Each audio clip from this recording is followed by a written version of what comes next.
तर Namdev शास्त्रींनी Dhananjay मुंडेंना clean chit दिल्यामुळे राजकीय वादाला तोंड फुटलेलं आहे। मसाजोगचे सरपंच संतोष देशमुख यांच्या हत्येनंतर विरोधकांसह काही सत्ताधारी आमदारांकडून धनंजय मुंडेंच्या मंत्रिपदाची मागणी केली जात होती।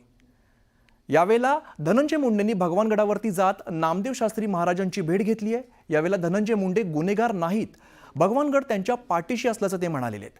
नामदेव शास्त्रींच्या या विधानावरती जोरदार टीका होऊ लागलेली आहे। पण नामदेव शास्त्रींनी वक्तव्यामागील आपली भूमिका स्पष्ट केलेली आहे।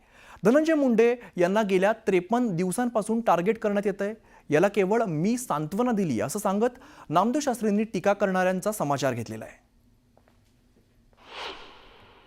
एका व्यक्तीवर तो 53 दिवसापासून त्याला व्यवस्थित झोप नाही आहे, त्याचं स्वास्थ्य खराब झालेलं आहे, तो आराम करण्याकरता भगवानगडावर आलेला आहे। मी त्याला सांत्वना दिलेली आणि मला ट्रोल करणं हे कोत्या बुद्धीचे लक्षण आहेत। 53 दिवसामध्ये मी इन्व्हॉल्व झालो का या प्रकरणामध्ये? मी राजकारण केलं का? किंवा मागे कधी जेव्हा झालं असेल हत्येचा सपोर्ट करतच नाही मी कधीच आयुष्यामध्ये। आम्ही वैष्णव लोक आहेत, जर साधं जीवन जगतो आम्ही, कोण हत्येचा सपोर्ट करायला मोकळं याच्यामध्ये? जी अवस्था 53 दिवसापासून धनंजय मुंडेची झालेली आहे ती एकाला सगळ्या लोकांनी कोंडीत पकडलेले आहेत, त्याला एकाने आशीर्वाद देऊन त्याचा गदारोळ करणं हे प्युअर राजकारण आहे। हे काही समाजकारण नाही आहे।